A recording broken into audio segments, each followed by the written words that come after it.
તારીખ 25 ફેબ્રુઆરી 2025ના દિવસે સુરતના શિવ શક્તિ ટેક્સટાઇલ માર્કેટના જે બેઝમેન્ટ છે એમાં અચાનક જ આગ લાગી જાય છે.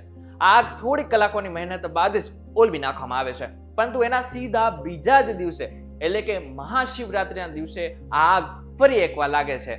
પરંતુ આ જે આગ છે ને એ 30 કલાક સુધી ચાલે છે અને કરોડો રૂપિયાનું નુકસાન થઈ જાય છે. પરંતુ આ બધામાં પ્રશ્ન થાય છે કે આગ કઈ રીતના લાગી. બીજો પ્રશ્ન, જો આગ પહેલા દિવસે લાગી જ ગઈ હતી અને ઓલવી રાખવામાં આવી હતી તો પછી બીજા દિવસે આ આગ કઈ રીતના લાગી? આમાં વાંક કોનો છે? આ બધું જ પ્રશ્ન જો તમારા મનમાં હોય ને તો આ વિડીયો અંત સુધી જોજો. આ વિડીયોમાં તમને ઘણી બધી માહિતી એવી મળશે જે અત્યાર સુધી તમને નથી ખબર.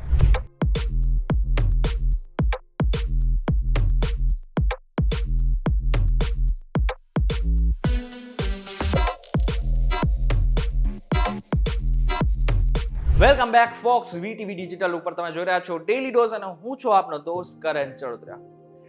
આ રડતા ચહેરાઓ એ વેપારીઓના છે કે જેઓની જે દુકાન છે એ આ જે આગ લાગી છે ને એમાં સંપૂર્ણપણે ખાખ થઈ ગઈ છે. છેલ્લા 30 કલાકથી આ આગ ચાલી રહી હતી, જેના જ કારણે આની અંદર 800 દુકાનો હતી અને એવું માનવામાં પણ આવી રહ્યું છે કે 100 થી 150 દુકાનો તો સંપૂર્ણપણે રાખ થઈ ગઈ છે. બિલ્ડિંગના બેઝમેન્ટમાં લાગેલી આગ 5મા માળ સુધી પહોંચી ગઈ હતી અને ફાયર સેફટીની જેટલી પણ ગાડીઓ હતી ને લગભગ એવું માનવામાં આવી રહ્યું છે કે 30 ગાડીઓ ઘટના સ્થળે હતી.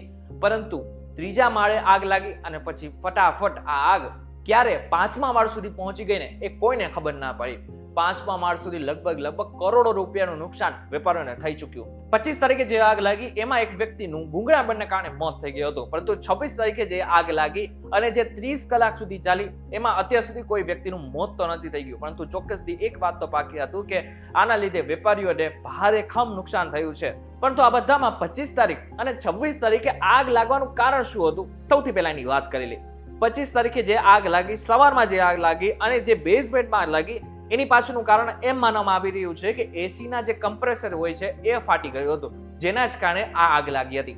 એ સમયે 20 થી 25 ફાયર વિભાગની ગાડીઓ ત્યાં પહોંચી હતી અને થોડા કલાકોની મહેનત બાદ જ આ જે આગ છે એને કાબૂમાં મેળવી લીધી હતી.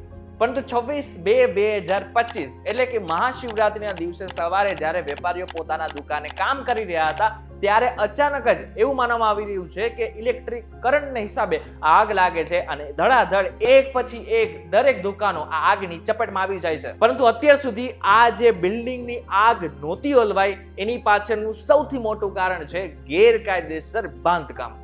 વેપારીઓએ આસપાસ પોતાની દુકાનોમાં શેડ્સ બાંધી નાખ્યા હતા, એટલે કે પતરાના શેડ્સ બાંધ્યા હતા, જેના જ કારણે ફાયર વિભાગના અધિકારીઓને અંદર પણ જવું હોય ને તો તેઓ અંદર નહોતા જઈ શકતા. સુરતના મેયર જ્યારે આ જગ્યા ઉપર પહોંચ્યા હતા અને અમે જ્યારે એમને પૂછ્યું કે એકચ્યુઅલમાં આ જે શેડ્સ હતા એટલે કે ગેરકાયદેસર જે બાંધકામ કરવામાં આવ્યું હતું એ શું કામ કરવામાં આવ્યું હતું અને આની સાથે સાથે શા માટે થઈને અધિકારીઓને આની જાણ અત્યાર સુધી નહોતી થઈ, તો એમને શું કહ્યું સૌથી પહેલા એ સાંભળી લો.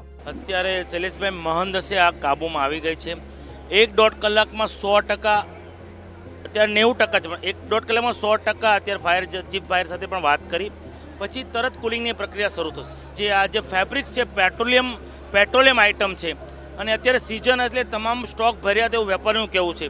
એના હિસાબે આ વાર લાગવાનું કારણ છે મારા મતે. પણ આવનાર સમયમાં જો આમાં ગેરકાયદેસર શેડ હશે, આવી કોઈ પણ માર્કેટમાં ગેરકાયદેસર શેડ હશે તો આવનાર સમયમાં અમે ચલાવી નહીં લઉં, તાત્કાલિક ધોરણે અમે દૂર કરીશું. સાંભળ્યું, સુરતના મેયરે માત્ર એટલું કીધું કે કડક કાર્યવાહી કરવામાં આવશે, પરંતુ અત્યાર સુધી પોતે શું કરી રહ્યા હતા, એમના અધિકારીઓ શું કરી રહ્યા હતા, એના ઉપર સૌથી મોટો પ્રશ્ન ઉભો થાય છે. મહત્વનું છે કે ટેરેસ પર ગેરકાયદેસર પતરાના શેડ્સ બનાવવાના લીધે ફાયર વિભાગને આગ ઓલવવામાં ઘણી તકલીફ પડી, કારણ કે શેડના લીધે પાણી અંદર સુધી ન પહોંચી શકતા ઘણી સમસ્યા સર્જાઈ. આગ ન ઓલવાય એની પાછળનું સૌથી મોટું કારણ હજુ પણ એક છે.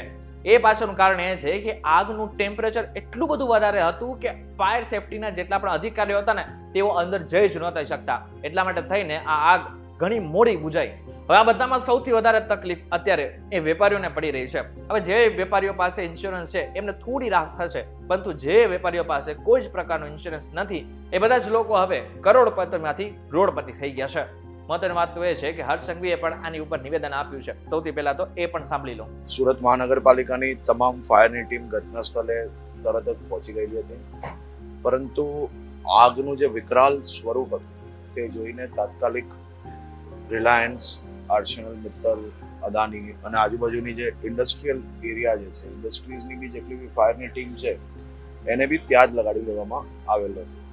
છાપરાઓ જે આગળ બંધ હોવાના કારણે પાણી બી અંદર સુધી પહોંચાડવું બહુ તકલીફ પડી રહી હતી. પરંતુ આપ જોઈ શકો છો કે છેલ્લા 24 કલાકથી આપણી ફાયરની ટીમ બી ત્યાં ને ત્યાં જ છે અને બધા જ અધિકારીઓથી લઈને ચૂંટાયેલા પ્રતિનિધિ, મેયરથી લઈને સ્ટેન્ડિંગ ચેરમેન, બધા જ લોકો ત્યાં ને ત્યાં જ હાજર જ છે. પરંતુ ક્યાંક ને ક્યાંક આ આગનો જે ભયાનક સ્વરૂપ હતો તો એને કંટ્રોલમાં લાવવું એ બહુ તકલીફ પડી રહી છે. પરંતુ હમણાં 2 કલાકથી એ આગને થોડું ઘણું કંટ્રોલમાં આવી છે એવું પ્રાથમિક માહિતીમાં આપ્યું છે. ઇન શોર્ટ જો જોવા જઈએ તો ગેરકાયદેસર બાંધકામ એક જગ્યા ઉપર ન કરવામાં આવ્યો તો ચોક્કસથી અહીં આ આગ ઝડપથી બુઝાઈ શકતી હોત. પરંતુ અત્યારની પરિસ્થિતિ એ પ્રમાણે છે કે ગેરકાયદેસર બાંધકામને કારણે ઘણું મોટું નુકસાન થઈ ચૂક્યું છે. આગ લાગી છે એની પાછળનું કારણ હજુ સુધી અકબંધ છે. પ્રોપર કારણ હજુ સુધી જાણવા નથી મળ્યું, પરંતુ આગળની તપાસ થશે ત્યારે પ્રોપર કારણ જાણવા મળી શકે છે. પરંતુ આ બધામાં તમારું શું કહેવું છે અમને જરા કમેન્ટ કરીને ચોક્કસથી કહેજો. વિડીયો થકી જો તમને કોઈ ઇન્ફોર્મેશન મળી હોય તો વિડીયો લાઈક અને શેર જરૂરથી કરજો. તો આવા જ ઇન્ફોર્મેટિવ વિડીયોઝ માટે વીટીવી ડિજિટલની અમારી ચેનલને એકવાર સબસ્ક્રાઇબ કરી નાખજો.